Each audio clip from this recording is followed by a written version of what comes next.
Entonces, como les decía, ahora les paso a explicar un poco el programa de la asignatura. ¿Ya? Entonces les comparto aquí, denme un segundo.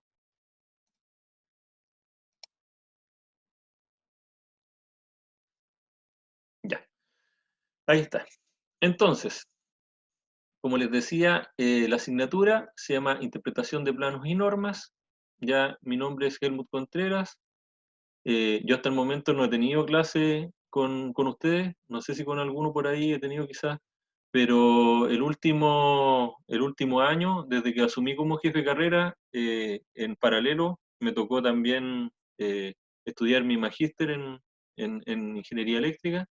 Entonces he estado muy escaso de tiempo ya, porque es bastante complejo lidiar tantas cosas, ya lidiar en el fondo lo que es el trabajo, ¿no es cierto?, en la universidad, más la familia y más los estudios, con una exigencia bastante alta, ¿no es cierto?, en el lugar donde estoy estudiando, porque yo estudio en la Universidad de Concepción y bastante exigente el magíster, que es la especialidad, ya de hecho no es un magíster en educación ni algo así, sino que es magíster netamente allá se llama magíster en ingeniería eléctrica, pero en realidad se ve control automático, electrónica, biomédica, telecomunicaciones y electricidad. Ya es una mezcla de cosas.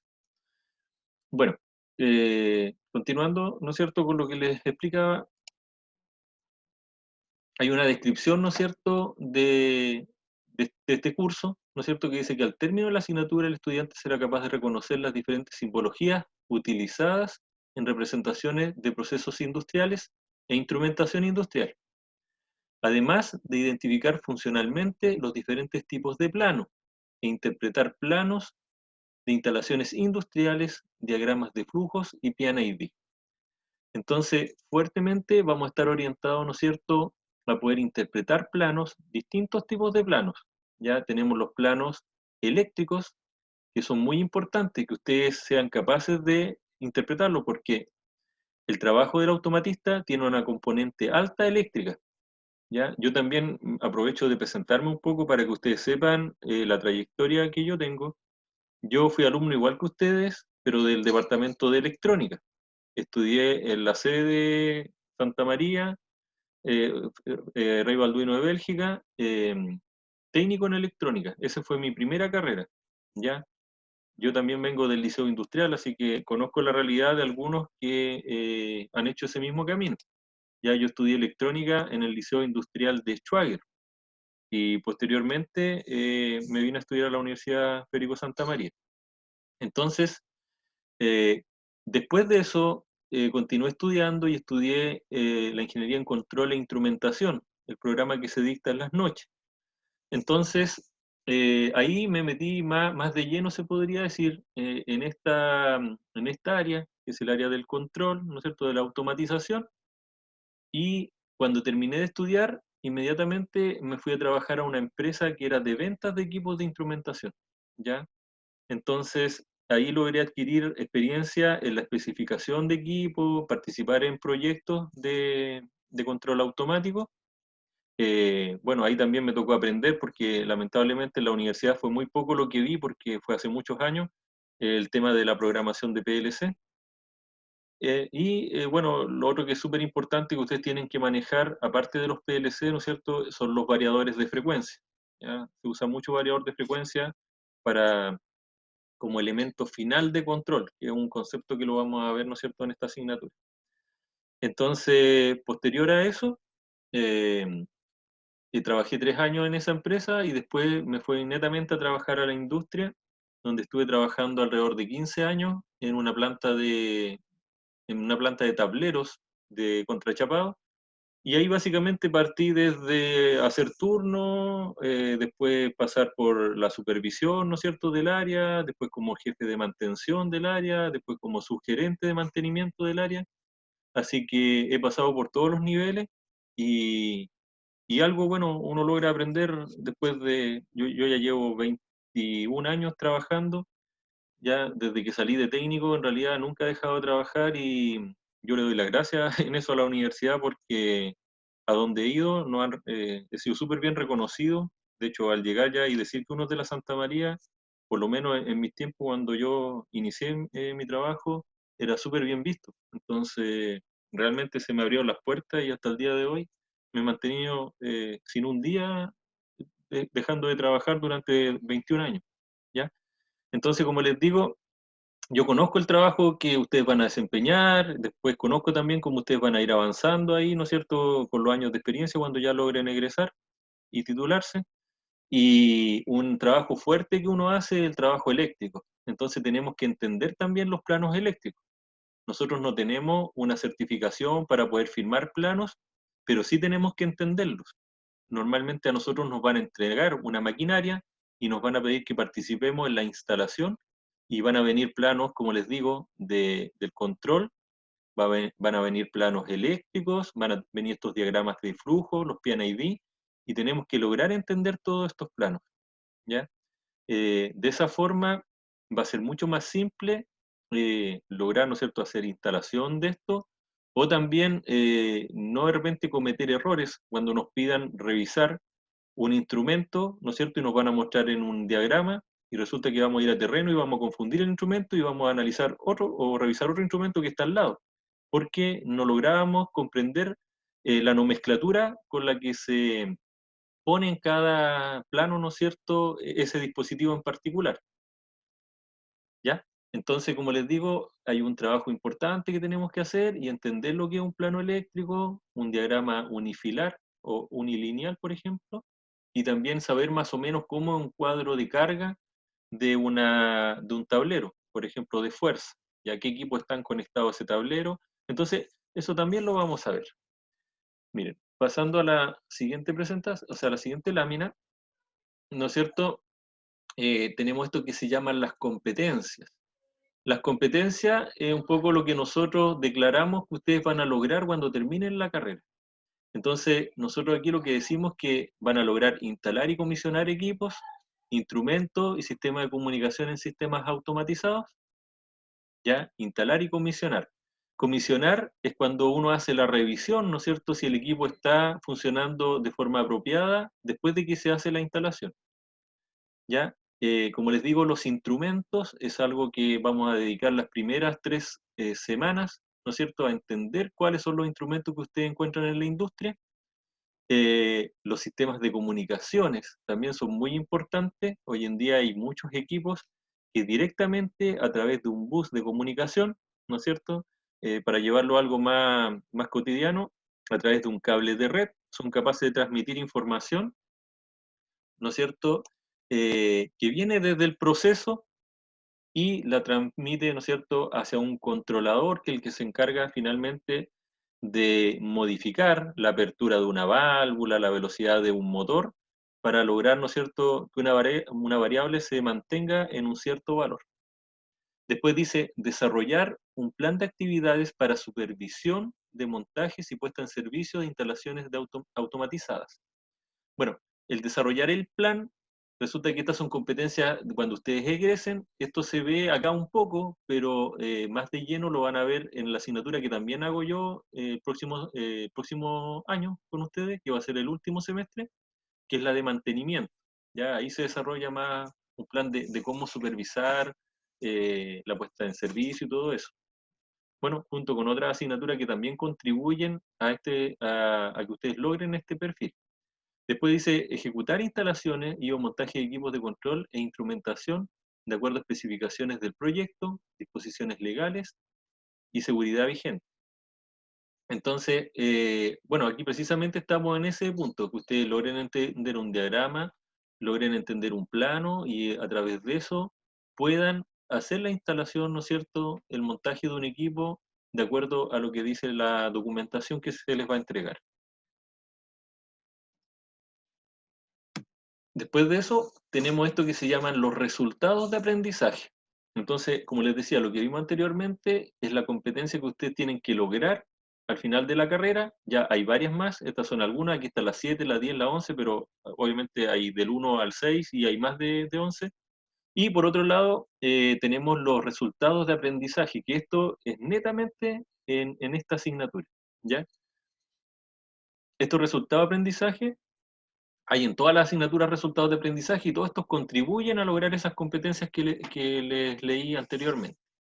Entonces aquí, ¿qué es lo que tenemos? Reconocer las diferencias, las diferentes simbologías utilizadas, ¿no es cierto?, en la representación de procesos industriales. Eso tenemos que lograrlo en esta asignatura.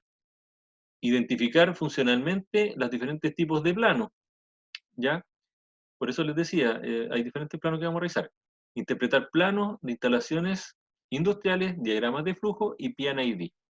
Entonces, eso es todo lo que tenemos que lograr en esta asignatura. ¿Cómo vamos a hacer para lograr eso? Aquí está mi planificación. Miren, yo siempre hago la planificación de esta forma porque esto es lo que ustedes se van a encontrar cuando trabajen. Esto es una carta Gantt, ¿no es cierto? Donde nosotros podemos ver las semanas. Los semestres están contemplados, ¿no es cierto?, que se van a realizar 17 semanas de clase. Aquí hay una semana 18, al final a la derecha, que está en color celeste, que es el día que yo tengo que ingresar el acta al sistema. ¿Ya? Ahí ya se cierra todo y el acta se va a ingresar el día 4 del 8. ¿Ya? La última vez que nosotros nos vamos a ver en la asignatura va a ser el día 28 del 7. Ese día nosotros tenemos un certamen, o perdón, una evaluación, ¿ya? Después paso a explicar esto de las evaluaciones. Entonces, si se fijan ahora, por el lado derecho, están todos se podrían decir, los tópicos que vamos a revisar en esta asignatura.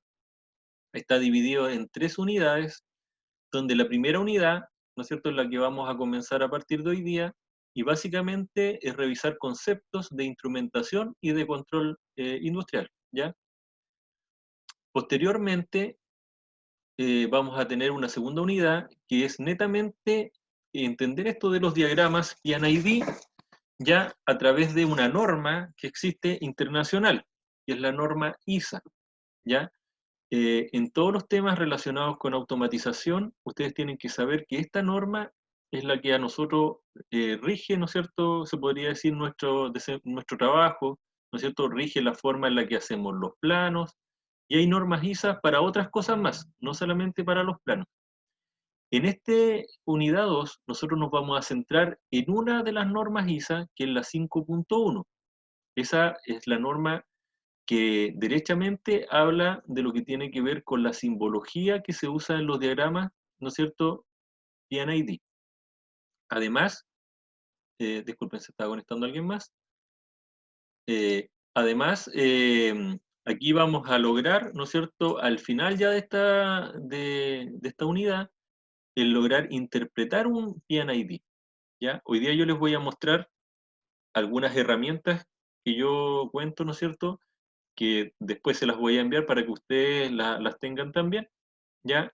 Que es básicamente un software que nos permite ver una planta completa de proceso y ver punto a punto, ¿no es cierto?, qué instrumento tenemos, qué lazo de control es, qué simbología.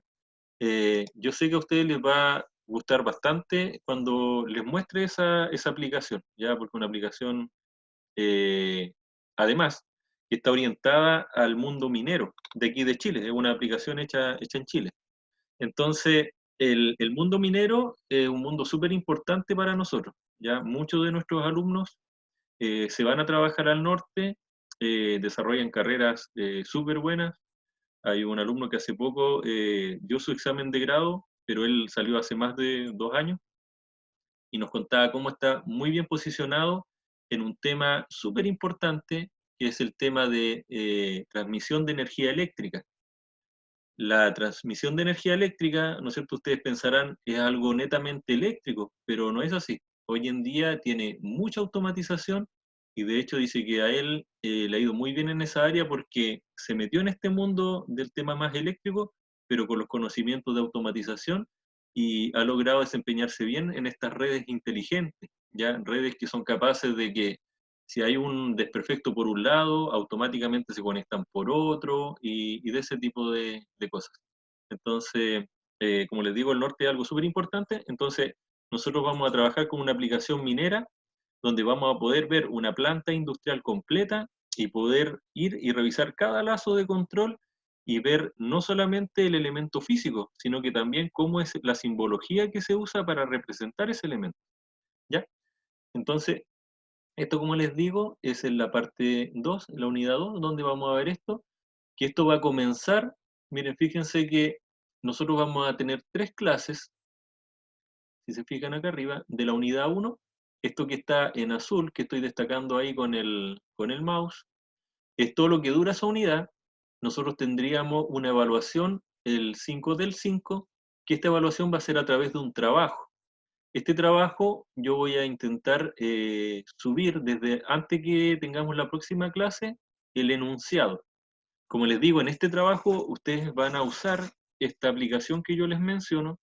Entonces desde ahí ustedes van a tener que sacar información y la voy a mostrar a continuación la aplicación para lograr hacer esta tarea. ¿Ya? Esta tarea, en el fondo, la idea es que sea en grupo, ¿ya? Y que puedan hacer una pequeña presentación sobre esto.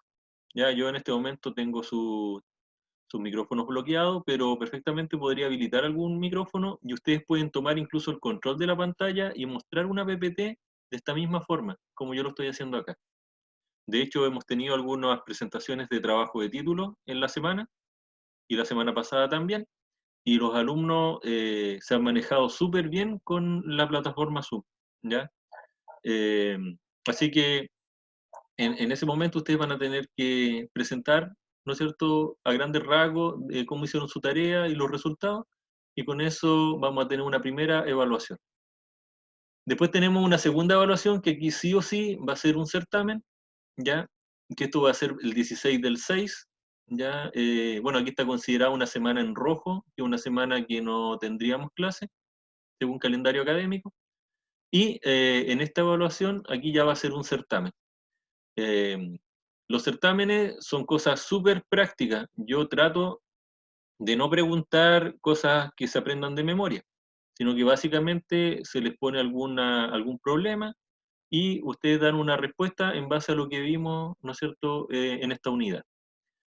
Y por último, tenemos la unidad 3, que es la norma de instalaciones eléctricas. Aquí se nos quedó una colita que la dejé acá, que es de la norma ISA 99 y 101, que son normas de ciberseguridad, que es súper importante que ustedes la manejen. No sé si ustedes saben, pero precisamente con este tema de Zoom ha habido algunos problemas a nivel mundial, ¿ya? Eh, la, ¿Cuánto se llama? La invitación, yo trato de mandársela lo más cerca posible del horario de la clase, porque si uno programa, yo podría programar para todo el semestre, por ejemplo, las sesiones de clase, pero lo que pasa es que se ha filtrado y ha llegado a manos de otras personas que son ajenas al curso, estos links, y se han conectado, ¿ya?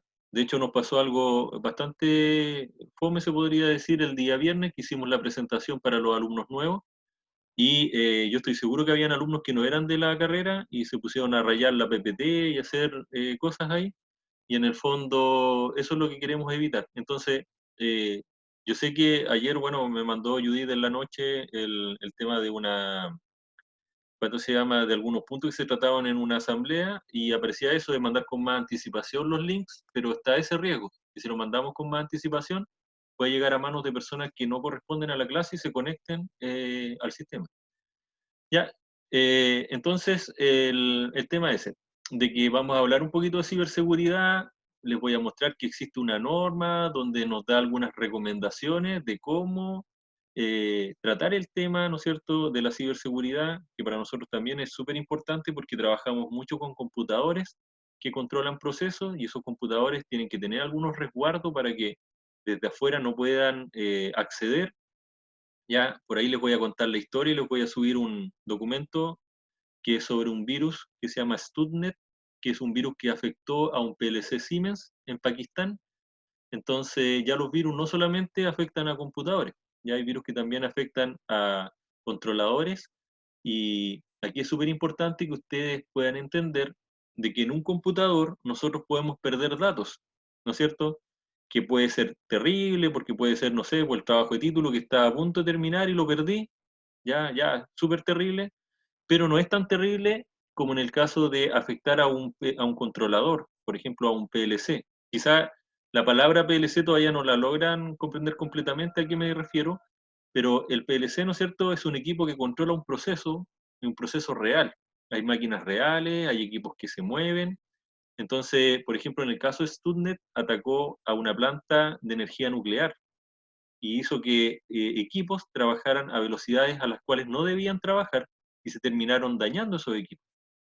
Entonces, hay un riesgo tremendo porque se pudo haber generado, ¿no es cierto?, una catástrofe parecida a la de Chernobyl solamente por un virus que ingresó a un PLC. Entonces, hay un riesgo mayor. Acá no solamente podemos perder datos, sino que podemos perder vida de personas. Y por eso es un tema que lo vamos a ver, ¿no es cierto?, en algún momento, este de la ciberseguridad según la norma ISA 99. Otro tema que es súper importante, que cuando ustedes lleguen a trabajar a la industria, se van a encontrar con todos los electricistas y los automatistas o instrumentistas que son de la vieja escuela, que manejan muy bien el tema de dispositivos que van en paneles, ¿no es cierto?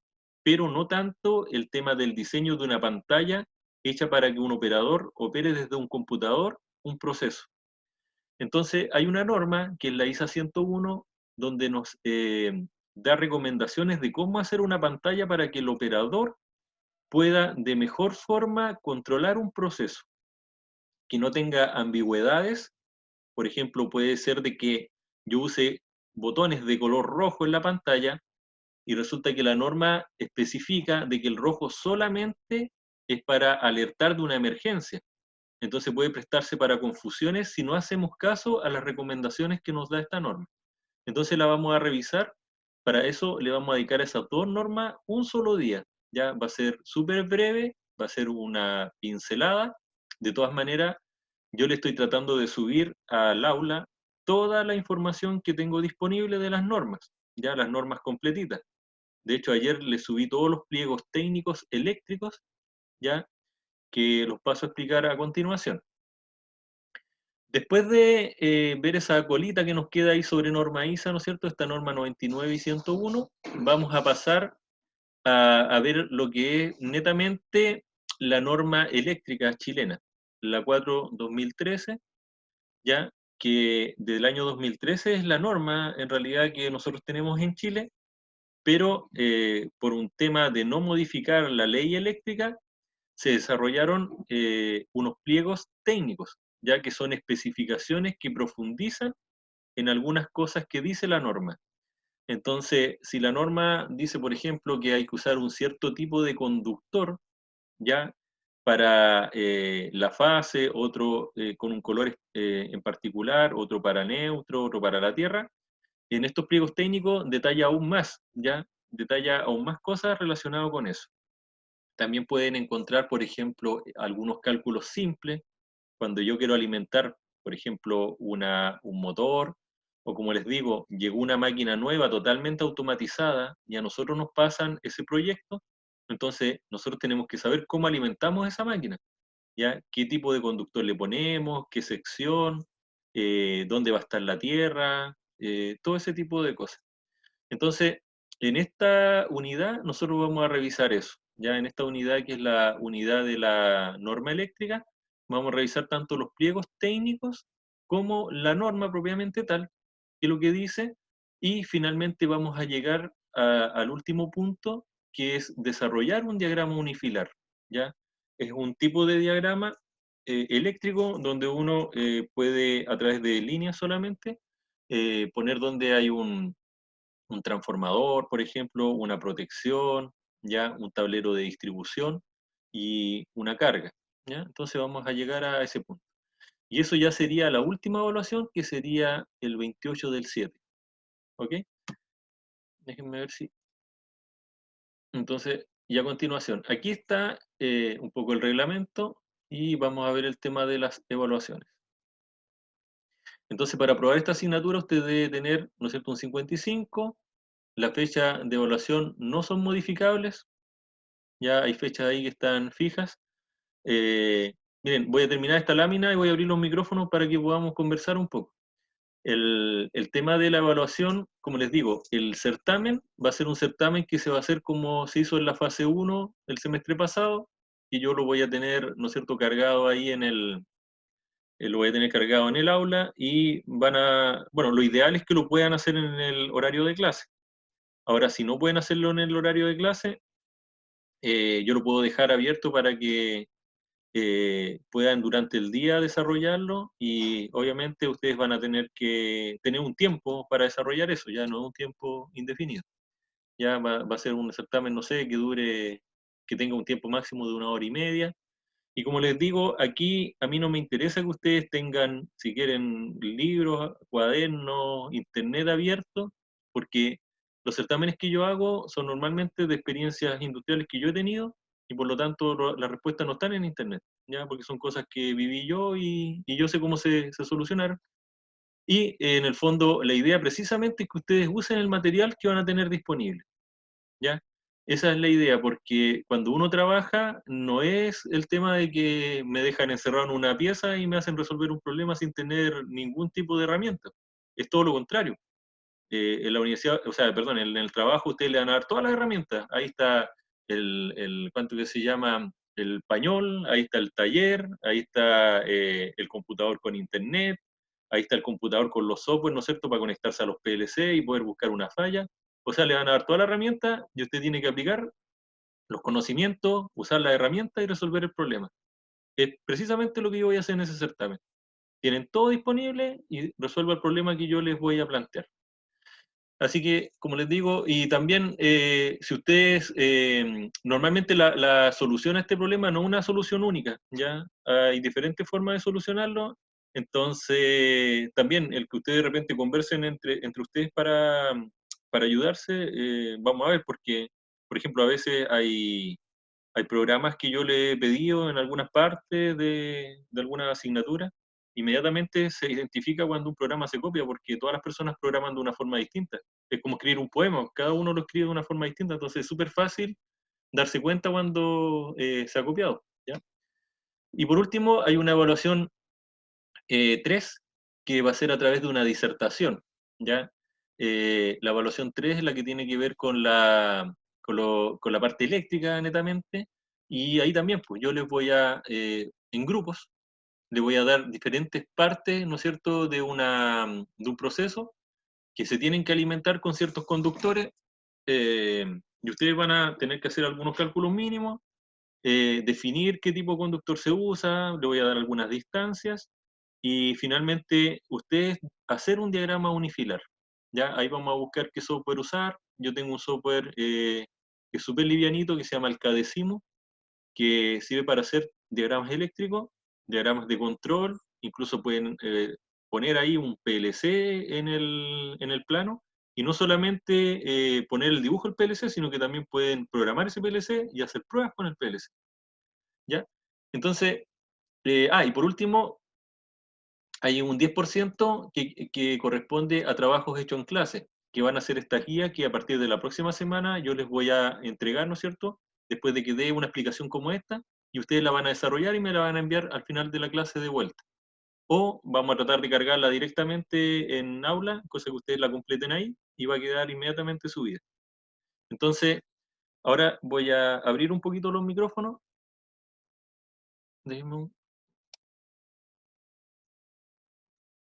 Ahí retomé. Entonces, yo les pido ahora que puedan hacerme consultas, que si no entendieron algo de lo que he presentado hasta ahora, lo digan. También voy a estar atento aquí al chat, que es lo que puedan ustedes poner. Pero como les digo, están los micrófonos abiertos para que puedan hacer en este momento cualquier consulta.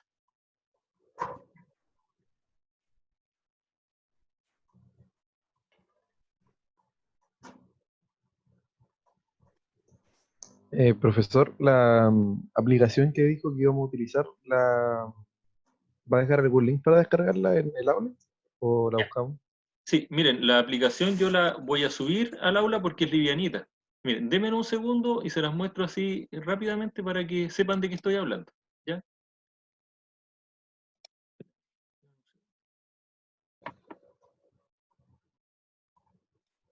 Entonces, como les decía, denme un segundo que estoy con dos pantallas.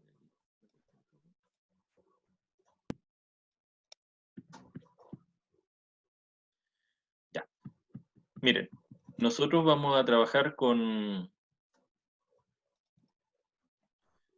Es una aplicación hecha en Flash que yo me conseguí con una persona que trabaja en el norte, y esto normalmente se usa para capacitar a la gente que entra a las plantas, ¿no es cierto?, a trabajar. Entonces, denme un segundo, lo voy a compartir ahora.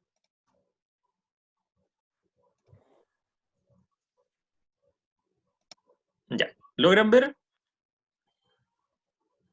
Entonces, disculpen que se escuche un poco fuerte, pero miren, aquí hay una planta industrial. Por ejemplo, yo puedo entrar a esta parte del proceso, quizás va a estar un poco lento donde estoy mostrándolo al mismo tiempo.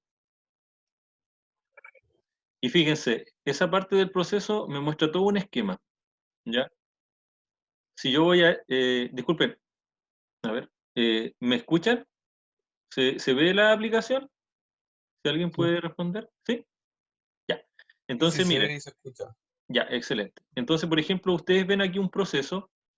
Yo puedo ir, por ejemplo, a un lazo de control de este proceso, y aquí me explica el lazo qué hace, ¿ya? Por ejemplo, qué es lo que es esto, qué es lo que son estos equipos que están acá, eso lo explica aquí al lado, ¿ya? Por ejemplo, aquí dice que el HAT, o sea, el TAH, bueno, se lee de derecha a izquierda porque siempre están en inglés estas cosas, ya, pero una alarma, ¿no es cierto?, de temperatura alta.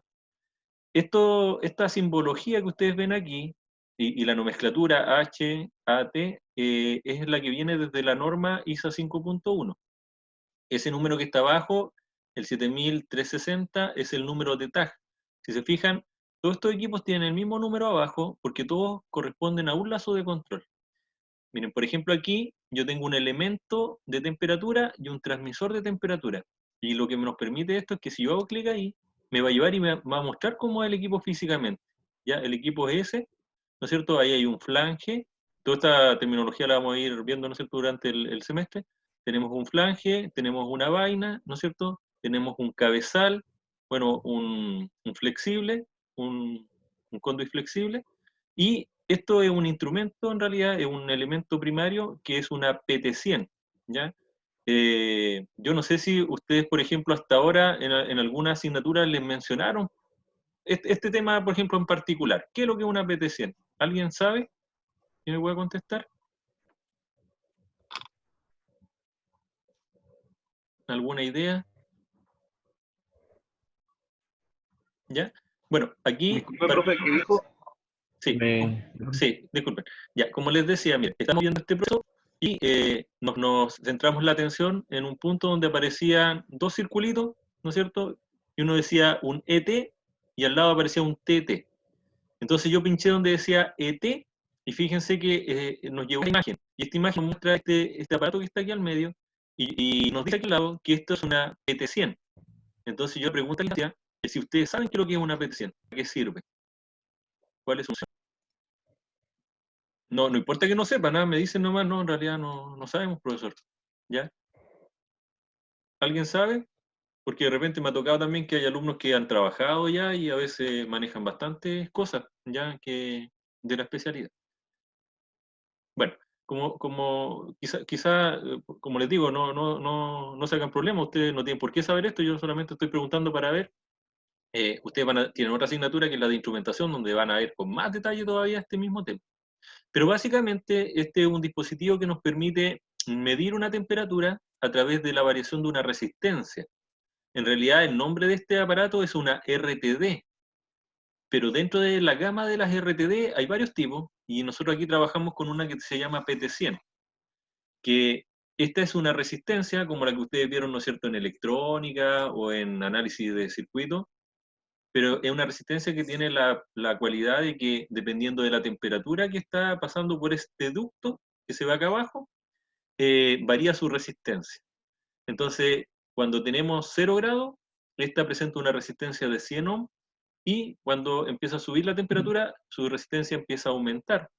Y de hecho nosotros podemos buscar en una tabla para PT100, dependiendo de la resistencia, podemos saber qué temperatura es lo que está midiendo aquí adentro.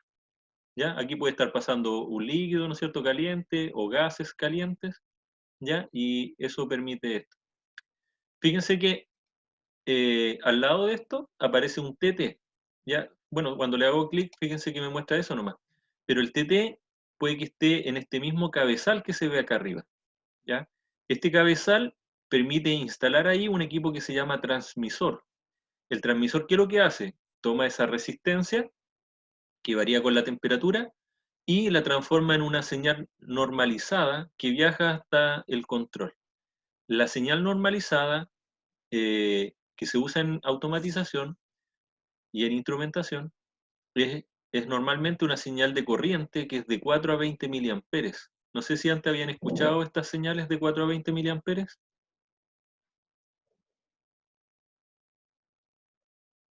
¿Alguien había escuchado antes eso? No. ¿No? Ya. Para que ustedes sepan, nosotros cómo transmitimos esta señal para que un controlador logre, ¿no es cierto?, tomar una acción en base a la temperatura que está acá. Resulta que hay varias formas de transmitir eso. Se puede transmitir por una señal de voltaje, ¿ya? Y la otra forma es por una señal de corriente. Resulta que las señales de voltaje tienen un problema, que es básicamente, es muy fácil que se agregue ruido a la señal. ¿Ya? Por ejemplo, ruido eléctrico puede ser producto, no sé, de una inducción, porque hay motores grandes que parten cerca de este cable y aquí se induce en el fondo una tensión y se suma a la tensión de este dispositivo, y con eso en el fondo no sabemos exactamente cuánto es la temperatura que estamos midiendo acá real. ¿Ya? Hay ruido metido entre medio de sobre la señal. Pero cuando trabajamos con estas señales de corriente, es diferente porque la corriente es muy difícil de alterar. ¿Ya? Entonces, algo que ustedes veían seguramente en análisis de circuito, ¿no es cierto? También se aplica acá. ¿Ya? También el comprender cómo funciona una señal de corriente. Miren, ¿cómo funcionaría una señal de corriente? Normalmente estos dispositivos se energizan con una fuente de voltaje de 24 volts. Entonces, finalmente, si yo quiero variar la corriente por el cable, lo que tengo que hacer es variar de alguna forma la resistencia aquí en este dispositivo. ¿Ya? Si yo varío la resistencia, ¿no es cierto?, voy a variar la corriente que pasa por acá, manteniendo una fuente de voltaje que es fija. Entonces, la mayoría de los equipos trabajan de esa forma. Más adelante, cuando vayan viendo este tema, van a dar cuenta de que existen diferentes dispositivos de estos transmisores que yo les digo, que algunos son con 2 cables, otros con 3 cables, con 4 cables, y forma con la PT100 que aparece acá, ¿ya? Que la PT100 también hay unas con 2 cables, con 3 cables, ya eso va a depender de la distancia a la que nosotros queremos transmitir la señal. Entonces, como les decía, y volviendo a esta aplicación, estos son diagramas que finalmente nosotros vamos a aprender a hacer en esta asignatura, ¿ya? Ahí hay otro proceso, por ejemplo, ya lo mismo, yo puedo ir y ver este lazo de control que está acá, ahí nos muestra, y además pongamos eso, ¿qué es lo que está ahí? Y no, ya es una válvula que está ahí, que en el fondo hace una regulación de válvula, elemento de control, válvula de control. ¿Ya? Y entonces hay muchas explicaciones que están aquí mismo. Entonces, como les digo, esto es un material valioso y que les va a ayudar en esta asignatura. Ya, voy a salir de acá. Entonces, déme un segundo.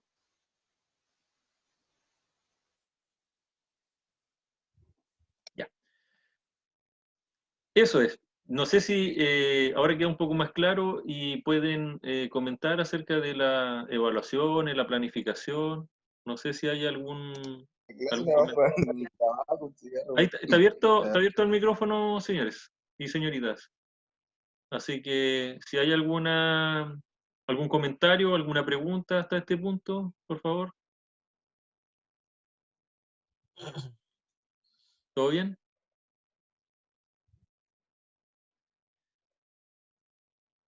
¿Ya? Bueno, continuamos entonces porque hasta este punto parece que no hay dudas. Ya. Para terminar esta presentación, que es de la planificación básicamente, eh, estábamos diciendo de que tenemos estas evaluaciones que están con su ponderación: 25% la tarea 1, que va a ser grupal; 50% el certamen, que va a ser, ¿no es cierto?, un problema que yo les voy a plantear y ustedes tienen que darme una solución. una disertación sobre la parte eléctrica, ¿no es cierto?, los diagramas eléctricos, que va a valer un 15%, y una acumulación de trabajos en clase que va a valer un 10%. Esos trabajos en clase van a ser a través de unas guías que yo les voy a entregar clase a clase y ustedes van a desarrollar. Son temas súper puntuales. Por ejemplo, la primera, instrumentos de entrada de un lazo de control. Entonces yo les voy a hacer algunas preguntas, les voy a dejar disponible información técnica y una de las cosas que vamos a tratar de reforzar en esta asignatura es el que ustedes logren comprender las especificaciones técnicas de un equipo, ¿ya? Y en esta primera parte de instrumentación, y que los conozcan físicamente. Cosa que si ustedes entran a trabajar a una industria y les muestran un dispositivo X, y ustedes sepan, ah, sí, esto es una válvula, ah, esto sí es un transmisor de presión, ¿ya? Y después podemos ahondar un poquito más, pero como les digo, vamos a ir en paralelo trabajando con instrumentación, que en esa asignatura ustedes deberían ver con más detalle estos temas, ¿ya? Aquí básicamente lo que necesitamos es que ustedes sepan lo básico para que puedan interpretar el plano finalmente, lo que les decía. Bueno, aquí hay algunos temas nomás que son de reglamento, como decía, que usar lenguaje formal, especialmente, ¿no es cierto?, cuando hagamos estas presentaciones, estas disertaciones. Eh, no se acepta que se entregue fuera de plazo los trabajos. Ya, como les digo, son cosas súper puntuales que yo les voy a pedir, bien concretas, por lo tanto tampoco deberían tener tiempo excesivo. Yo normalmente si les pido una tarea, les voy a enviar primero una pauta de cómo hacerla. Básicamente yo mismo hago una parte de la tarea y le voy borrando algunas cosas, entonces que tengan netamente, o sea, sepan claramente qué es lo que deben incluir en la tarea. ¿Ya? Déjenme avanzar. Bueno, la fecha de las evaluaciones que están ahí, que están en la carta GAN y también están pegados en el aula, ¿no es cierto? Apenas ustedes ingresan aparece esa carta GAN. Y esa era toda la presentación que tiene que ver con la planificación de la asignatura. ¿Ya? Vamos a cerrar esto. Denme un segundo.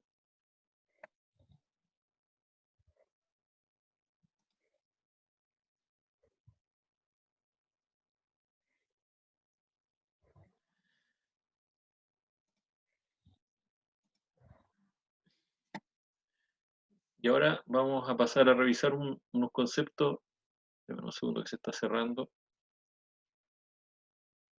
Unos conceptos de control que quiero que manejen. Miren, mientras tanto vamos a hacer una pequeña pausa para completar nomás la lista. Por favor, ahí al chat, a los que no mencione, si es que están acá, por ejemplo, déjenme mostrarles esta lista que es la que estoy completando.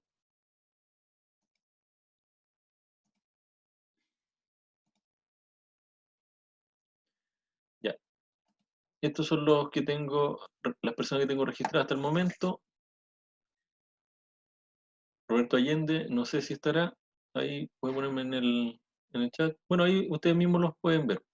Ya, si alguno no tiene un 1 ahí, que significa que está presente, me avisa por el chat. Entonces, Nelson Arroyo no está, Víctor Cayumán, ya, ahí ustedes los van viendo, por favor.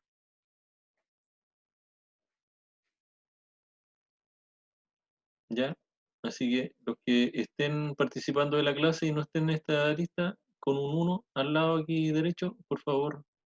Sí, ahí ya algunos están.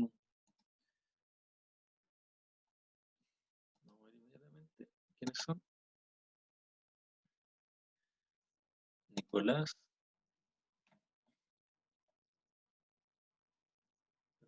era. Nicolás, ok. ¿Quién más está? Mora, Matías, Pamela,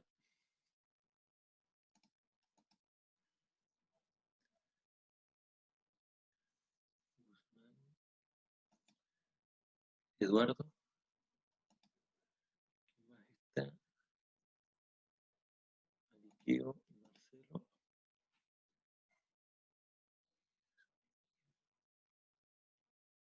Alexander, Fierro.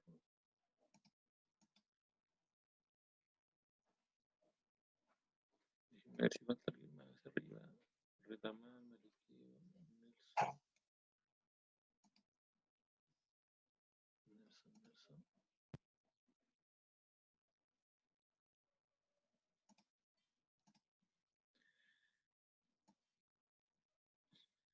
Sergio Villanueva, creo que lo había puesto ya, sí. Ya.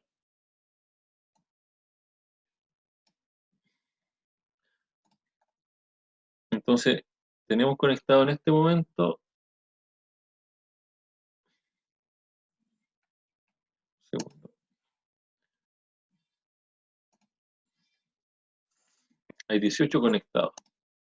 Yo tengo acá 17. ¿Hay alguien que me falta todavía?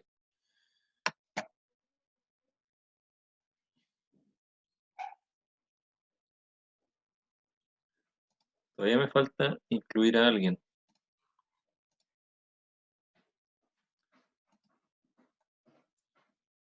Si me puede ahí ayudar, no sé quién, ¿hay alguien más conectado que no está aquí en la lista?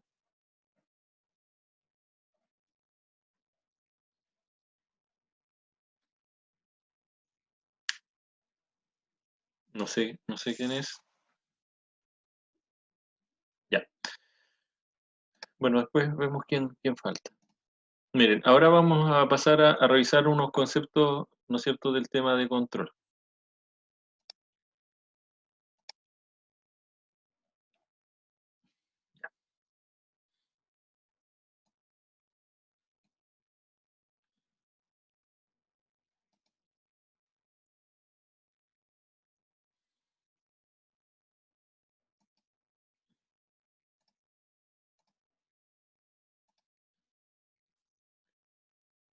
Ah, ya, gracias. Sí, seguramente aparece el participante más que soy yo. Ya, gracias, gracias. Miren, lo que les iba a mostrar en este momento, esto todo lo voy a subir, apenas termine la clase, lo subo al aula, ¿ya? Como les decía, tenemos que revisar algunos conceptos del tema de control, básicamente. Entonces, aquí tenemos automatización y control, ya es una presentación que estuve realizando, y un poco se parte hablando de la historia del control automático, ¿ya? ¿Alguien más se conectó? Ya.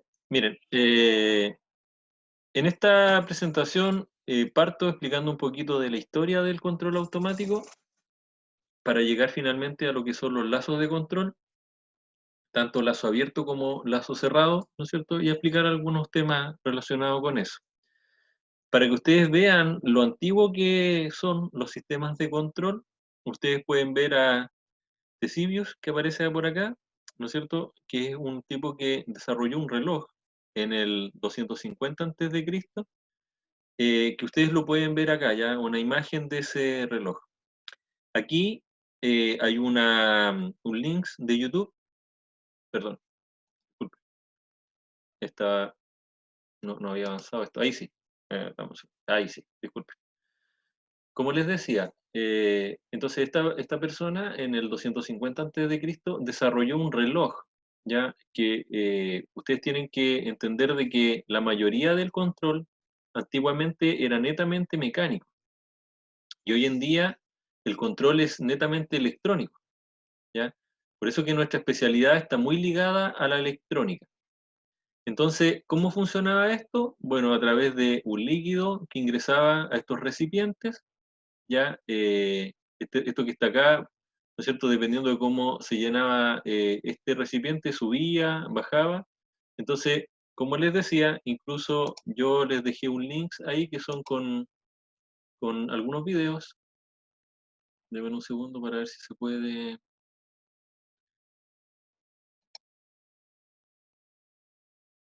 Bueno, no se logra ver. Ya, pero el tema básicamente es ese, que existen automatismos ya desde esa época, ¿ya? Aquí está como la idea de lo que es ese control y aquí ya está hecho más real, ¿no es cierto? De hecho, esto podríamos hacerlo en laboratorio para tenerlo ¿no es cierto?, en el taller, de cómo se logró hacer este reloj, ¿no es cierto?, a través de este sistema mecánico. Entonces, esto tiene sistemas de control ya, porque aquí ingresaba el líquido pasaba por acá, caía en estas paletas que están acá, y eso hacía girar esto, y al girar esto, iba moviendo en el fondo y se iba moviendo el cursor, se podría decir, el indicador aquí de la hora. Ya puede ser el minutero, ¿no es cierto? Y el horario, ya, pero era a través de agua.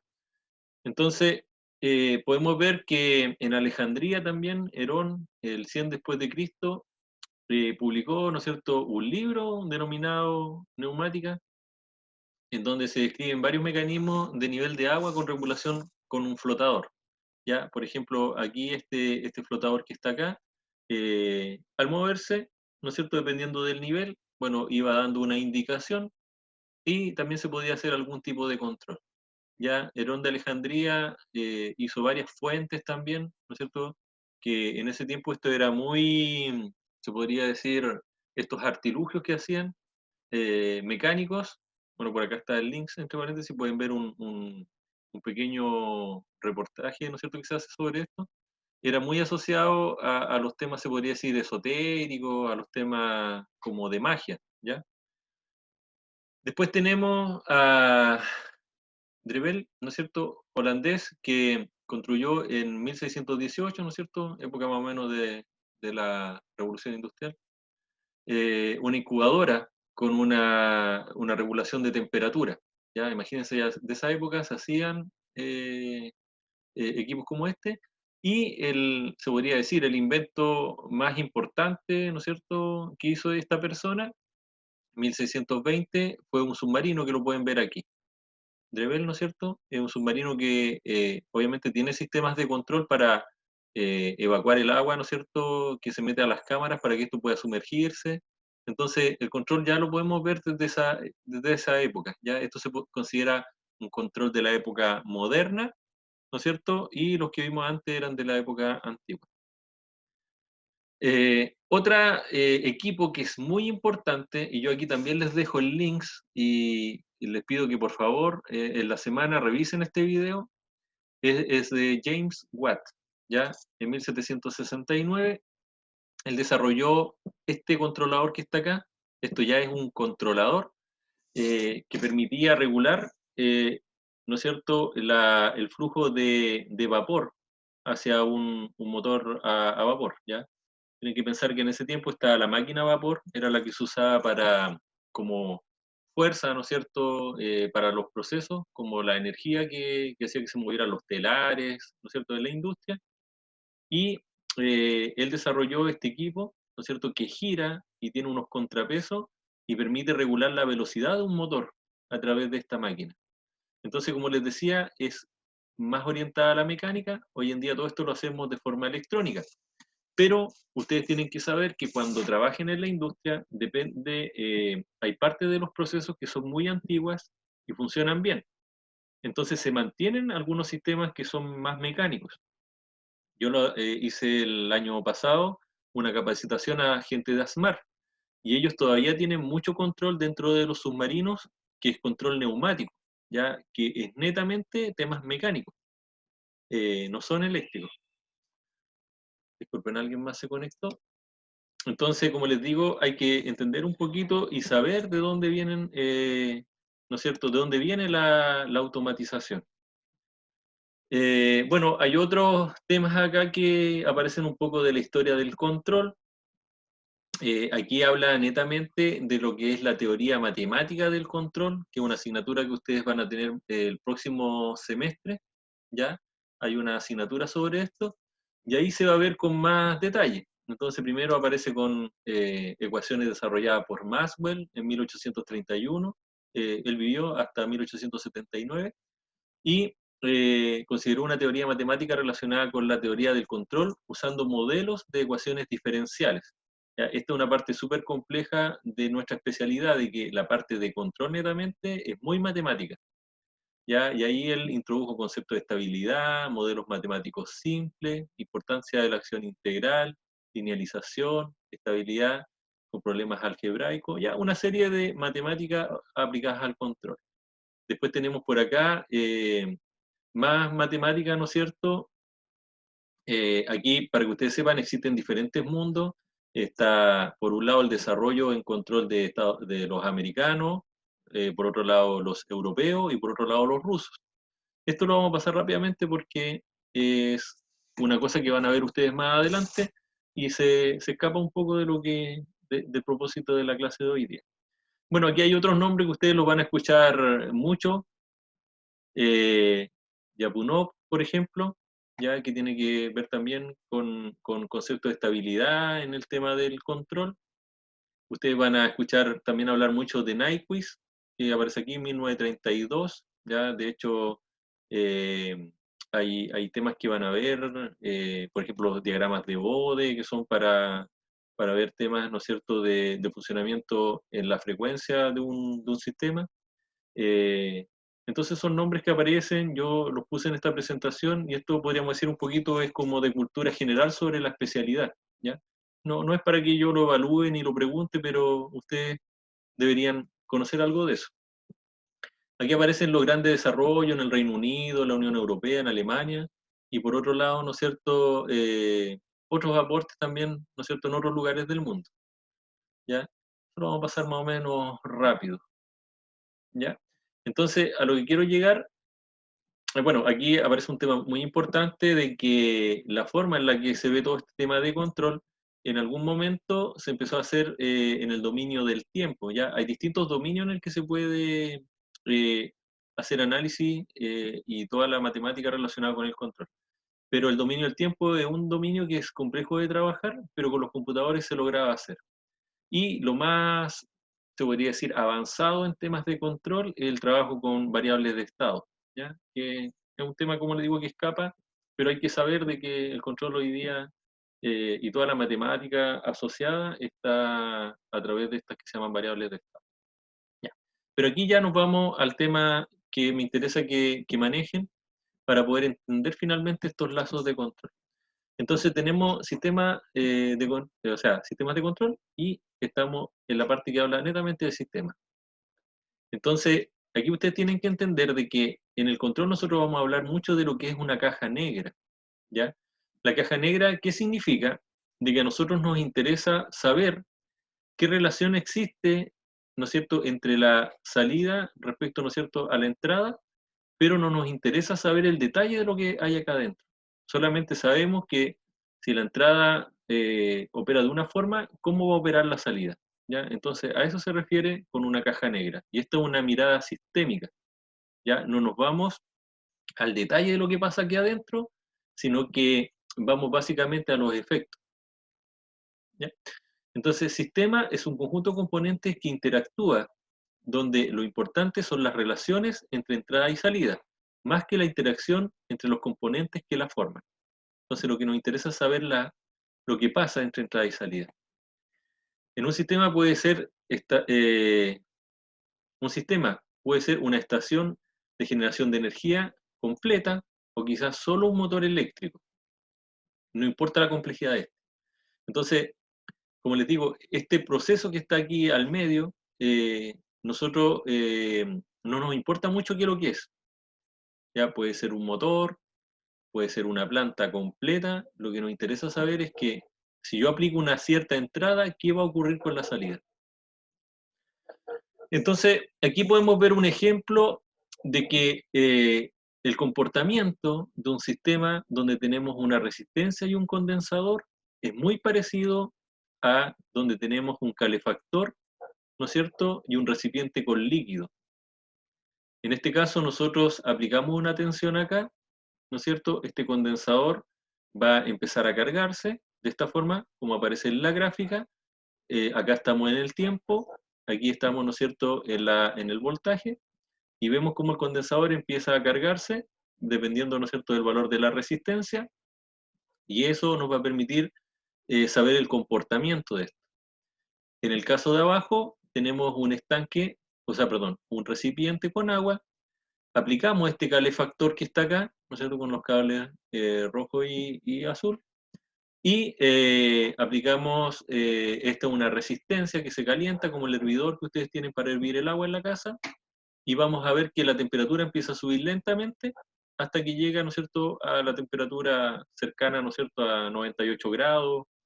Ustedes también tienen que saber que esa es la temperatura que llega el agua aquí en esta zona, ¿ya?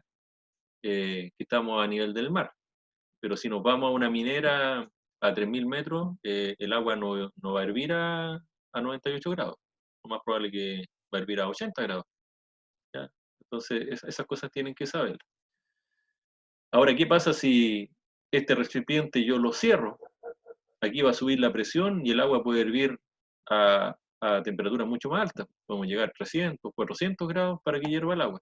Entonces, hay una relación ahí.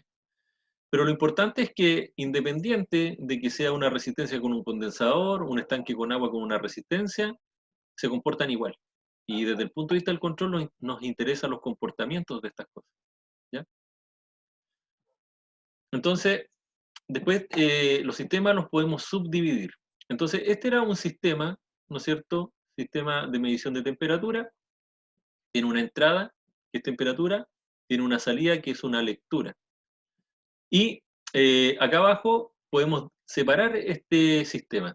Entonces lo separamos en un termómetro resistivo, que es precisamente lo que les mostré delante cuando vimos la aplicación esta de minería, ¿no es cierto? Hablamos de una RTD, de una PT100. Bueno, eso es un termómetro resistivo.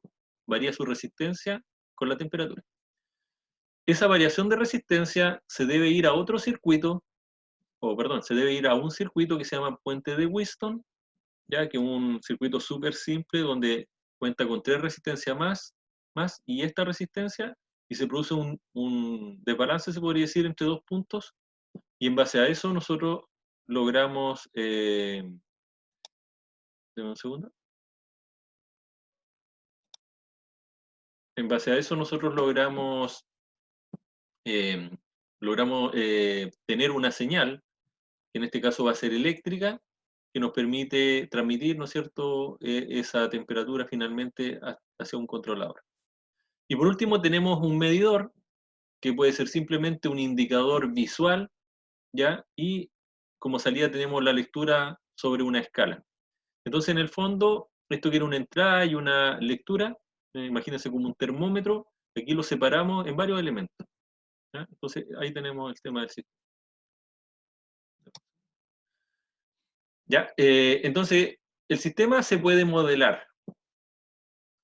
¿De qué forma puedo modelar un sistema? Por ejemplo, yo puedo hacer una maqueta a escala de un barco, como también de un avión, y eso es un modelo, ¿ya?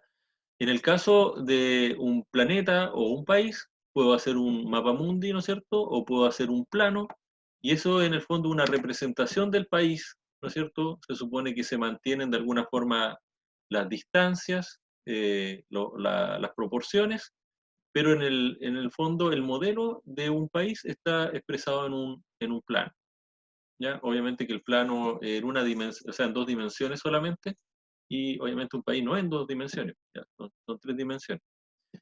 Entonces ahí también se ve de que hay modelos que son más exactos que otros, hay modelos que consideran más variables que otros. Entonces un modelo es un medio para transferir algunas relaciones de su versión real a otra versión, que sería esta versión a escala. Entonces, hay una forma de hacer un modelo de un proceso, por ejemplo, a través de esto que son cajas y flechas, ¿ya? Esta es una forma de hacer un modelo. Ustedes después esto lo van a ver con detalle, ¿no es cierto?, en el ramo que van a tener de automatización y control el próximo semestre. Pero lo importante ahora es que ustedes sepan de que un proceso se puede modelar y nosotros lo modelamos a través de estos diagramas. Este es un diagrama complejo, sí tiene muchas cosas, ¿ya? Pero a través de estos diagramas. Entonces, aquí tenemos un diagrama mucho más simple y es de un calefactor eléctrico. Entonces, la salida se elige en base a la experiencia. Este sistema que estoy mostrando acá es un sistema que se llama de control en lazo abierto, ¿ya? ¿Qué significa el lazo abierto? Que yo, en base a la experiencia, puedo determinar, ¿no es cierto?, qué es lo que va a hacer este bloque que está aquí en medio. Entonces, la salida se elige en base a la experiencia que se tiene con dicho sistema para producir la salida requerida, ¿ya? Y se pone como ejemplo este tostador de pan acá. Esta salida no se ve modificada por el cambio en las condiciones de la operación de las operaciones externas. Entonces, un ejemplo que aparece es un lazo de calefacción que cuenta con un selector para ajustar la potencia. Este selector se puede ajustar en 1 kW o en 2 kW. Si se usa, por ejemplo, este calefactor para calentar una habitación, la temperatura la define la potencia. Pero si existe un cambio en la habitación, como abrir una ventana, no se genera un ajuste en el calefactor para compensar esto. Entonces, el lazo abierto, este es el ejemplo que ponemos.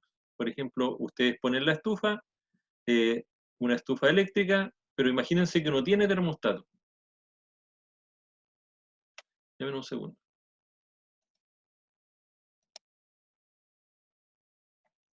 Ya.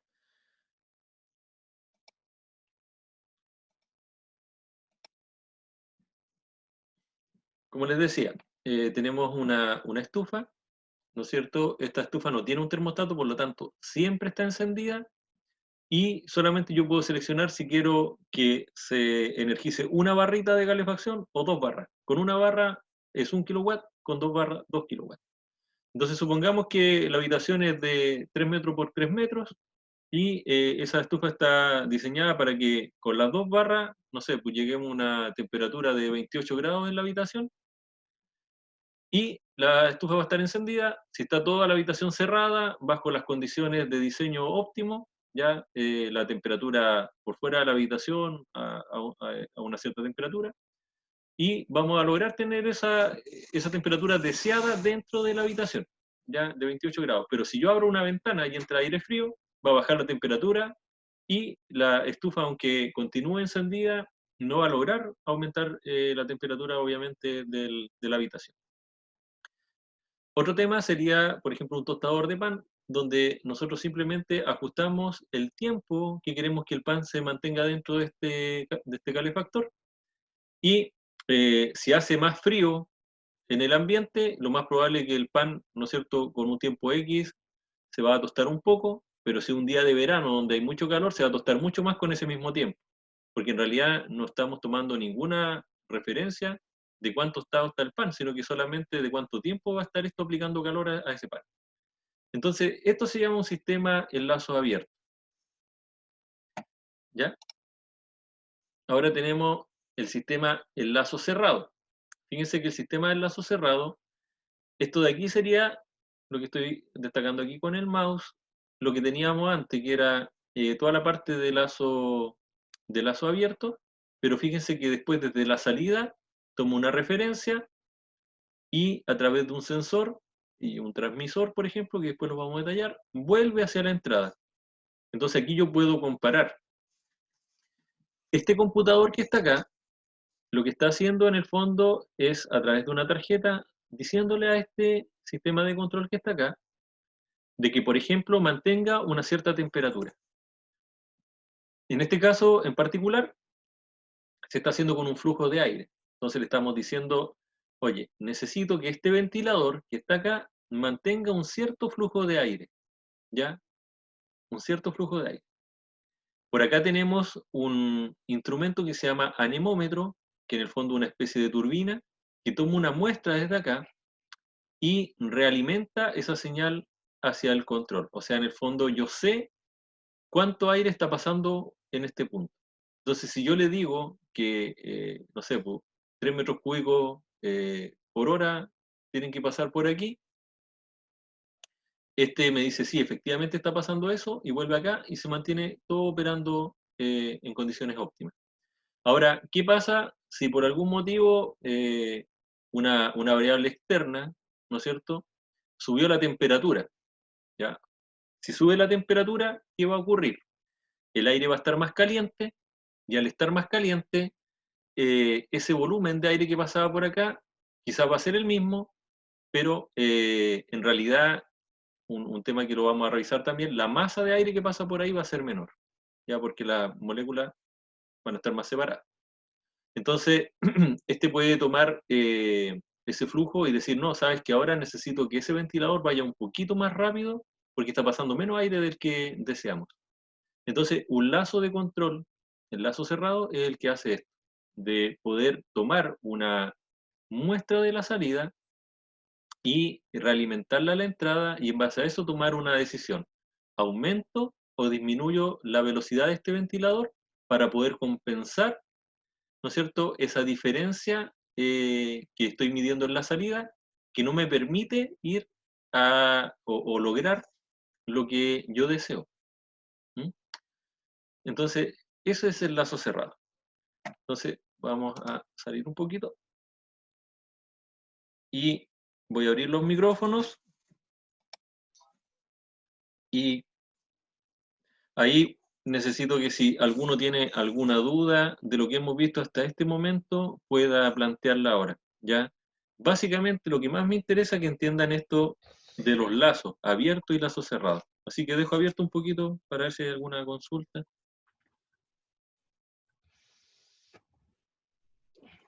Profesor, ¿Sí? en el tema del lazo abierto es cuando uno tiene la manipulación directa con el equipo y el lazo cerrado es cuando tiene la capacidad de como ser autónomo, ¿cómo se dice? Sí, tiene mucha relación con lo que tú planteas. Lo que ocurre es que en el lazo abierto, imagínate que tengo un estanque por donde está, supongamos que sea un estanque que está en el campo, ¿ya? Y desde una vertiente se está llenando ese estanque. Y por la salida del estanque yo tengo una llave, ¿ya? Entonces yo quiero mantener un cierto nivel en el estanque, ¿ya? Supongamos siempre lo quiero mantener 3/4 lleno. ¿Mm? Entonces yo abro la llave de salida, ¿no es cierto? Y cuando abro la llave de salida, obviamente trato de mantener ese nivel. Entonces yo abro la llave y supongamos que estamos regando no sé, un campo súper grande. Entonces yo abro la llave de tal forma de que más o menos la misma agua que entra es la que sale. ¿Ya? Primero la llave la mantengo cerrada para que suba el nivel hasta que llegue a 3/4 del estanque. Después abro la llave de salida y trato de igualar la salida con la entrada. Entonces el nivel se va a mantener. ¿Ya? ¿Cuál es el propósito de esto? Que seguramente en algún momento, por ejemplo, yo sé que se corta el agua de la vertiente y puedo tener, ¿no es cierto?, te voy a decir, acumular un poco de agua para seguir regando. Entonces, supongamos que una variable externa, por algún motivo, alguien desvía esa vertiente aguas arriba y por lo tanto empieza a ingresar menos agua al estanque. Y resulta que como yo la llave la tenía abierta, de tal forma de que la misma agua que entraba era la que salía, ahora va a entrar menos agua que la que sale, y por lo tanto el estanque va a empezar a bajar su nivel, ¿no es cierto? Entonces, ¿qué tendría que hacer yo? Ir y volver a cerrar un poquito más la llave para adecuarla, ¿no es cierto?, al flujo de entrada. Entonces, ese es el tema del control en lazo abierto, de que el operador o la persona que está haciendo el control va a tener que ir y modificar esta Los variable, ¿no es parámetros. cierto? Sí, va a tener que modificar los parámetros para lograr lo que él desea. ¿Mm? Y en el caso del control en lazo cerrado, no es así porque yo simplemente le digo, mantenga el estanque a un 75%, y qué es lo que va a ocurrir es de que el controlador va a ir a medir, en el fondo, ¿no es cierto?, con algún instrumento el nivel que tengo y va a modificar la abertura y el cierre de la válvula dependiendo del nivel que yo tengo en el estanque en ese momento. Si el estanque está por debajo, va a cerrar la llave de salida para que el agua que entra sea mayor que el que sale y suba el nivel. Y cuando llego al nivel, va a empezar gradualmente a abrir nuevamente más la llave de salida hasta lograr un equilibrio y mantener el nivel deseado dentro del estanque. Eso es a grandes rasgos lo que haría cada uno de estos controles. No sé si hay otra Gracias. pregunta. Ya. ¿Alguna otra pregunta?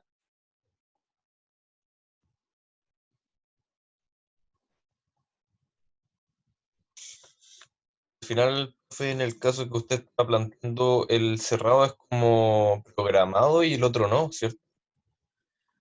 Claro, en uno yo tengo un equipo, ¿no es cierto?, que yo lo programo para que haga esa función. y en el otro no tengo nada. O sea, simplemente, miren, no siempre todos los lazos de control que ustedes van a encontrar son cerrados, ya también existen lazos abiertos. Muchas veces, cuando se inicia la puesta en funcionamiento de una máquina, yo la trabajo en lazo abierto. Y cuando ya llego a estado, se podría decir, estacionario, o sea, la máquina ya logró partir, llegar a su funcionamiento normal, yo ahí me paso al lazo cerrado. Miren, le pongo un ejemplo, como les digo, real, de donde yo trabajaba. Nosotros teníamos un secador de madera que usaba algo muy parecido a lo que yo le estaba mostrando en esta lámina, que es en el fondo un ventilador. Después del ventilador venía un intercambiador, que en el fondo barras metálicas por donde pasaba por dentro con aletas, donde pasaba vapor caliente. Entonces el ventilador impulsaba aire a través de esta especie de radiador como el de los autos, ya que son barritas por donde pasa agua por dentro y tienen muchas aletas. Entonces el aire se calentaba y iba hacia adentro del equipo donde se secaba la madera. Entonces yo necesitaba mantener una temperatura dentro del secador. Pero cuando iniciaba el proceso, el secador estaba frío, estábamos recién partiendo, ¿no es cierto?, con todo. Entonces yo no podía tener el control automático, tenía que tenerlo en lazo abierto, porque si no los motores de los ventiladores y las válvulas del vapor se iban al valor máximo para tratar de subir la temperatura, pero la temperatura nunca iba a subir porque estaba iniciando la máquina y la máquina se demoraba varias horas en llegar a la temperatura que se deseaba. Entonces, ¿qué es lo que decíamos en el control?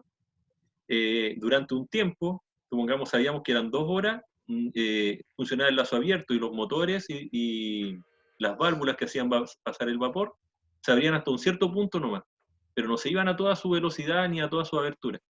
Cuando ya pasaba este tiempo, ahí tomaba el control el lazo cerrado y lograba mantener la temperatura. ¿Ya? Ese es un ejemplo, como les digo, real. Se da en varios procesos donde yo trabajo un poco con lazo abierto y después me paso al lazo cerrado.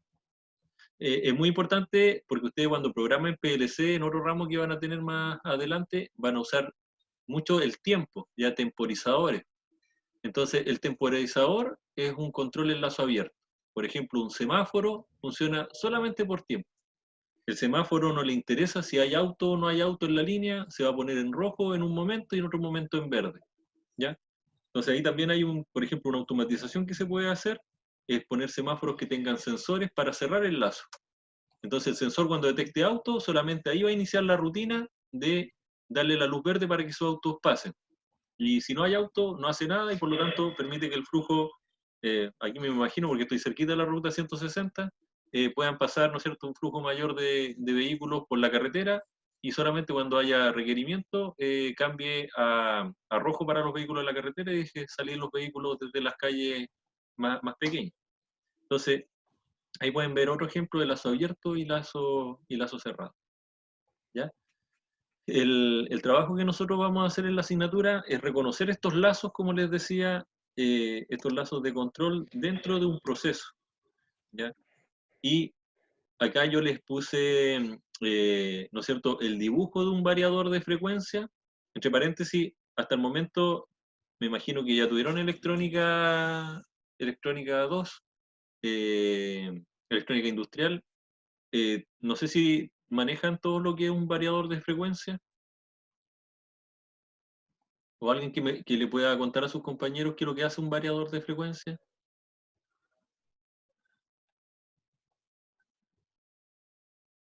No tengan miedo, señores y señoritas. Comenten nomás. ¿Alguien tiene conocimiento de lo que hace un variador de frecuencia? ¿Sí? Todavía no vemos eso, profe. ¿No lo ven? Ya. Ya, pero miren, yo se lo explico así de la forma más simple posible. Resulta que los motores eléctricos, ¿no es cierto?, normalmente son los que mueven estos ventiladores. Y hay motores que son trifásicos. Bueno, eso yo creo que lo manejan, ¿no es cierto?, la alimentación trifásica. Circuitos 2. Análisis de circuitos. Ya, bueno, la alimentación trifásica, ¿no es cierto?, es la que alimenta este motor que mueve el ventilador. Y resulta que el motor que se usa ahí es un motor trifásico. Y estos motores van a girar a la velocidad a la que gira tiene relación con la frecuencia de la red. Entonces, si en la frecuencia de la red nosotros tenemos 50 Hz, este motor, dependiendo de la cantidad de polos que tenga, siempre va a girar a una misma velocidad, ¿ya? De 1500 RPM, 3000 RPM, ¿ya? Entonces, nosotros la única forma que podemos variar la velocidad de ese motor es variando la frecuencia y el voltaje de la red. Y para eso usamos un equipo que se llama variador de frecuencia, que es súper usado en todos los procesos. Entonces, este es lo que está haciendo este equipo de acá. Varía la frecuencia y la tensión, y con eso hace que vaya más rápido o más lento este ventilador, y gracias a eso logramos controlar el flujo. Por otro lado, tenemos este instrumento, ¿no es cierto?, que dijimos que era un anemómetro, que nos permite saber el flujo de aire acá, y esto realimenta hacia el proceso. Entonces, esto que aquí lo vemos como el dibujo real que tiene cada uno de los equipos, después lo vamos a ver como la simbología que debe ir en el PNID, ¿ya? La simbología que tiene que ir en el esquema de control. Ya. A ver, déjenme ver si...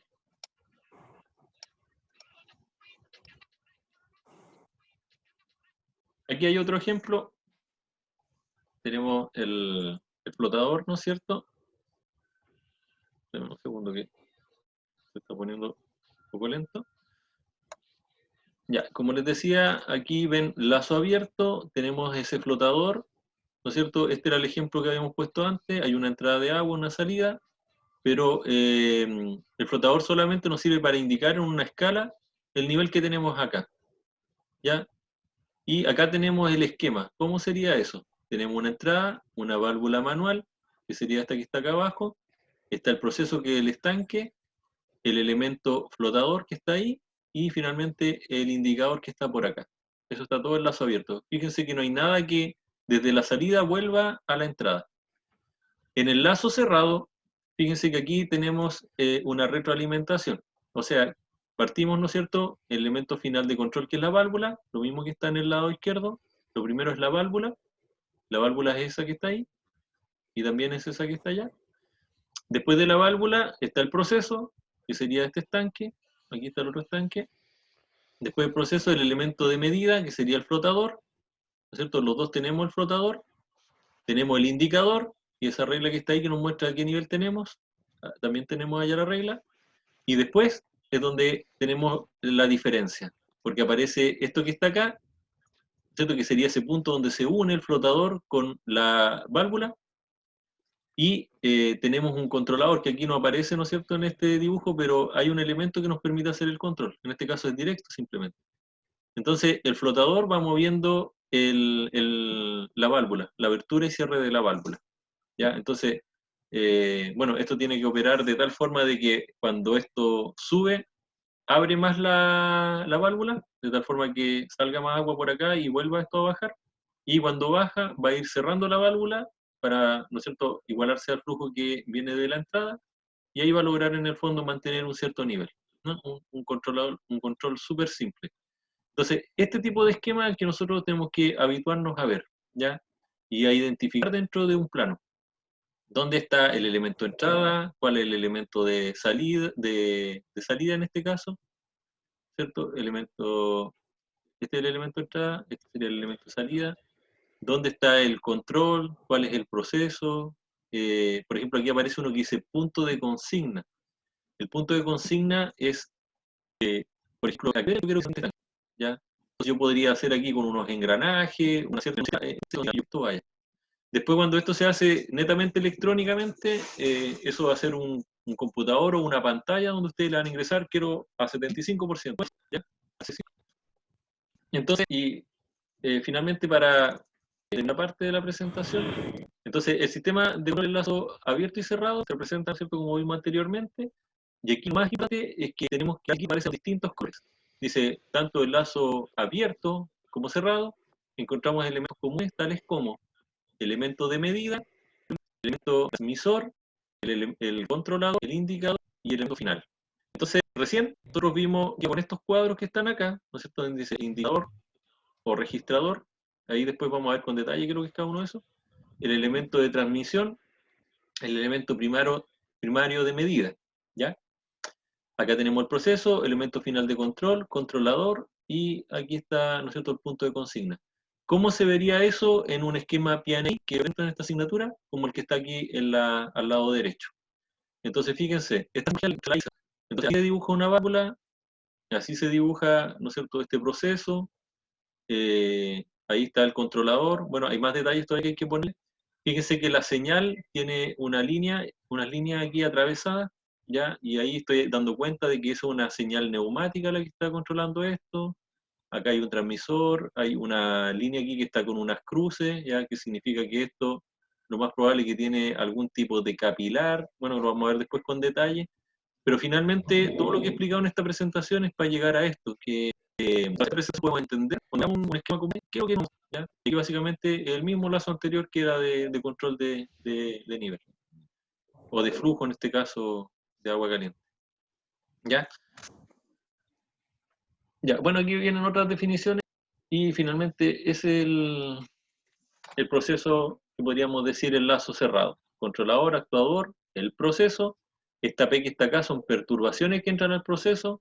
Ya en el caso del estanque con agua era que nos variaran el agua de entrada, ¿no es cierto?, de la vertiente. Eso es algo ajeno a nosotros, por lo tanto tenemos que tomar una acción a través del sensor que va a estar midiendo el nivel y retroalimentar hacia la entrada para que el controlador tome una decisión, ¿ya? Y en base a esa decisión volvamos a lograr ¿cuánto que se llama? El nivel deseado. Piensen de que esto se aplica en todo. Por ejemplo, ahora, ¿por qué estamos en cuarentena en este momento? ¿Alguien quiere responder? Poder propagar. ¿Cierto? Evitar propagar. Entonces, esa es una acción de control. Entonces, ¿qué es lo que hicieron? Disculpen, me están llamando por teléfono. Entonces, ¿qué es lo que hace en el fondo el gobierno, no sé, a través del ministro de Salud? Ven en el fondo la cantidad de casos por cantidad de habitantes, ¿no es cierto? Y ellos hablan de aplanar la curva, ¿no es cierto? ¿Qué es lo que es aplanar la curva? Que la cantidad de nuevos casos en el tiempo, por ejemplo, por día, no sobrepase un cierto valor, ¿ya? Ahí de repente hay errores que se cometen, por ejemplo, muestran la gráfica va mostrando la cantidad de contagiados, que es una gráfica de valor absoluto que no nos indica nada. Lo que a nosotros nos interesa es saber cuántos nuevos contagiados aparecen por día, ¿ya? Ese es el importante.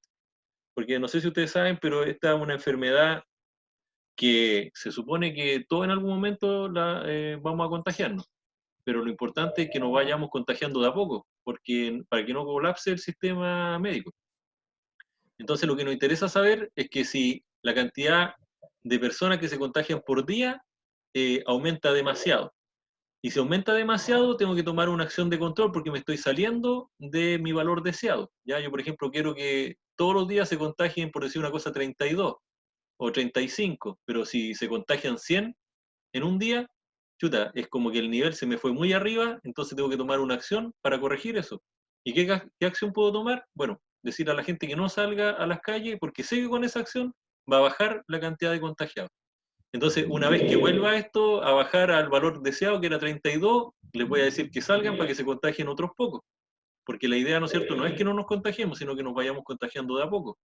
Porque después de contagiarnos vamos a tener una cierta inmunidad, ¿no es cierto?, porque el sistema linfático va a lograr tener anticuerpos para la enfermedad. Entonces, lo que se está haciendo es que nos contagiemos, pero que no pasemos el valor crítico, ¿no es cierto?, que es de la cantidad de respirador y todo que hay disponible, por si acaso. No todos van a requerir respiradores, pero es un poco lo que se trata de hacer. Entonces, ahí nosotros podemos ver que el control se aplica a todo. Como les digo, se aplica al tema de la pandemia que se está viviendo ahora, se aplica al sistema económico. ¿Cómo se hace el sistema económico? ¿Ya? Entonces, el gobierno, por ejemplo, hay sistemas económicos que son terribles, por ejemplo, el sistema keynesiano que se llama. ¿Qué es lo que hace? Supongamos el sistema keynesiano lo que hace es que si en el fondo... las clases se graban, así que la voy a ver de nuevo. disculpen, voy a... Se graban, la graba el profe. Sí. muchachos, como les decía, esto se aplica a todo, a los sistemas económicos y todo. De repente, no sé, pues, para controlar la inflación de un país, ¿no es cierto? La inflación es cuando los precios aumentan demasiado, ya se inflan, ya están más altos de lo que deberían. Y aunque no lo crean, hay gobiernos que lo que hacen es empezar a despedir gente. Porque si despido gente, aumenta la cesantía, baja la cantidad de personas que tienen poder adquisitivo para comprar y por lo tanto los precios tienen que bajar. ¿Ya? Suena súper cruel, pero ese es un sistema económico que existe y usa este mismo lazo de control y cuando se les pasa la inflación de cierto valor, bueno, ¿qué medida tomo? Despido gente. Al despedir personas, ¿qué es lo que hago? Bajo el nivel de dinero que está disponible para comprar, por lo tanto, los proveedores tienen que bajar sus precios porque hay menos gente que quiere comprar y se regula todo. ¿Ya? Súper terrible, pero se da. Entonces, eso muchachos, ha sido bastante extensa y extenuante esta, esta clase. Yo chuta, les pido por favor que entiendan de que para partir es medio complicado, por eso que le he metido mucha información hoy día. Eh, yo creo que lo vamos a dejar hasta acá porque yo creo que ustedes están cansados y yo también ya me estoy cansando. Así que lo que vamos a hacer es que yo me comprometo a subir toda esta información ahora al aula. Ya, aquí hay un tema que lo vamos a seguir viendo en la próxima clase. Quería mencionarle como último tema, esto está quedando grabado, yo lo voy a subir a YouTube después y les voy a dar el link. Después lo pueden ver si quieren en cámara rápida, no sé, le ponen 1,75x, porque así veo más o menos yo los videos normalmente, porque me aburre verlos muy lentos. Entonces va a estar toda esta información disponible. Les quería mencionar lo último solamente, es que vamos a trabajar, como yo les comenté, yo trabajé mucho tiempo en ventas, entonces, denme un segundo, voy a buscar una página. Vamos a trabajar en esta primera parte con un proveedor de equipos de instrumentación que se llama Cobalt, ¿ya? Es una empresa inglesa que le compra a varios fabricantes pequeños, ¿ya? Esta empresa le compra a varios fabricantes pequeños instrumentos, válvulas, controladores, y los vende, ¿no es cierto?, bajo esta... Deme un segundo. Un poquito pegado. Los vende bajo esta marca, que es Cobalt. Ya aquí en la zona tiene representante, hay una empresa que es de un ex alumno del Departamento de Electricidad, ¿no es cierto?, que se llama BESET, una empresa bastante grande, que después le voy a dar el dato porque ellos están solicitando siempre gente para práctica y bueno, y también tenemos algunos exalumnos trabajando ahí con ellos. Entonces, como les digo, un segundo, está súper lento ya, pero la cosa es que es una marca de equipos de instrumentación que tiene muy buena información técnica, ¿ya? Entonces, denme un segundo que abra la página aquí en mi computador y se las muestro enseguida. Lo otro que vamos a ir revisando, ese programa que les mostré delante, esa aplicación, yo les mostré una parte de la aplicación, pero son como 5 partes más, ¿ya? Hay una donde parte mostrando estos mismos conceptos que yo recién les mencioné, que de hecho lo vamos a revisar la próxima semana, de lo que es el lazo abierto, el lazo cerrado, los elementos de entrada, los elementos de control.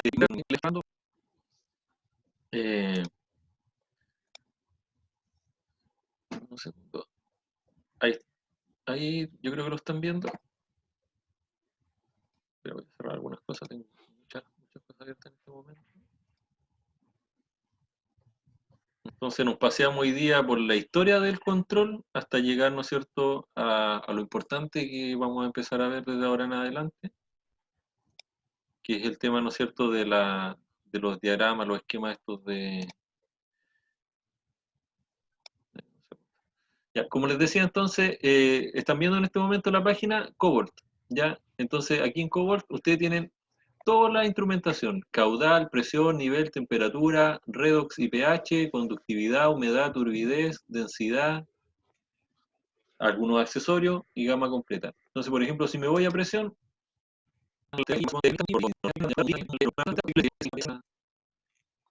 con la página web porque tiene, si yo hago clic acá, me aparece toda la información técnica de cada uno de estos y aparece la mayoría en español, ¿ya? Eso es súper importante porque ese es otro tema que ustedes tienen que aprender inglés al nivel, ¿no es cierto?, básicamente de entender la información técnica, ¿ya? No es difícil. son pocas palabras las que se manejan en el inglés técnico, entonces si ustedes tratan todos los días de leer, aunque sea algo muy cortito, rápidamente pues van a empezar a entender. A mí me pasó hace muy poco que me tocó leer 100 artículos científicos para el tema del magíster y pensé que no iba a ser capaz y al final en un mes logré leer los 100. Casi me vuelvo loco, sí, pero los leí. Así que eso, señores, les dejo abierto un poquito más los micrófonos nomás. Últimas dudas, consultas, antes ya de cerrar. No sé si ha quedado todo claro, si estoy cumpliendo con sus expectativas hasta el momento. Sí, profe, todo bien. ¿Todo bien? Ya, pues, como les digo, yo les voy a enviar un correo con mi horario de atención. Aparte, ¿no es cierto?, de esto, la atención va a ser de la misma forma, pues a través de esta plataforma Zoom. Ustedes me dicen, profe, necesito tratar un tema con usted, y nos conectamos ahí en algún momento, ¿ya? Yo, ¿cuánto que se llama? Voy a poner un horario, más que nada por un tema de orden, ¿ya? Pero obviamente estoy siempre atento a los correos y todo ese tipo de cosas. Así que lo vamos a dejar hasta aquí por hoy. Espero que tengan un buen día. Y estoy atento ahí por cualquier cosa. Finalmente, disculpen, me quiero terminar sí, la lista, porque veo que hay 20 conectados y yo aquí tengo todavía, ¿no es cierto? O sea, hay 19 conectados y tengo 17. Entonces, les voy a compartir esto para que ustedes mismos vean quién es el que falta para anotarlo nomás, y con eso vamos terminando.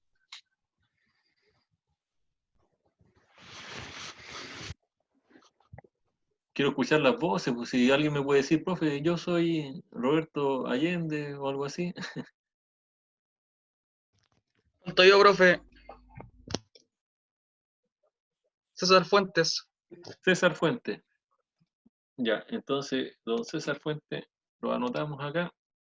¿Quién más está presente?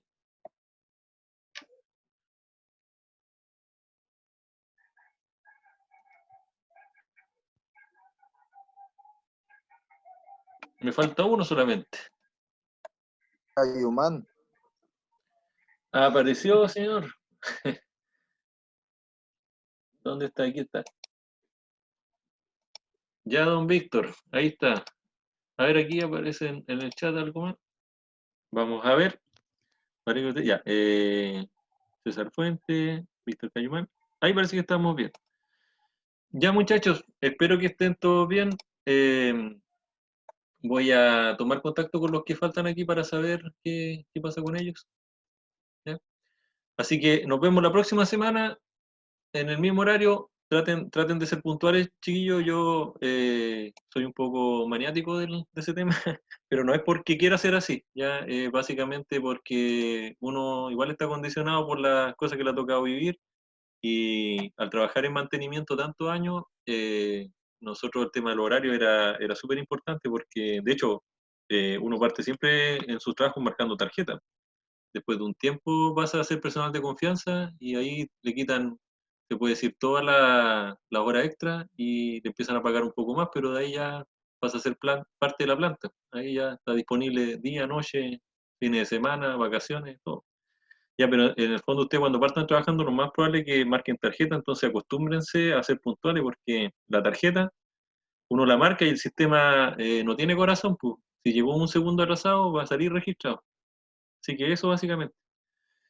Ya, señores y señoritas, o señoras, no sé, los dejo, que estén muy bien y nos conectamos la próxima semana. Chao, profe. Vale, chao.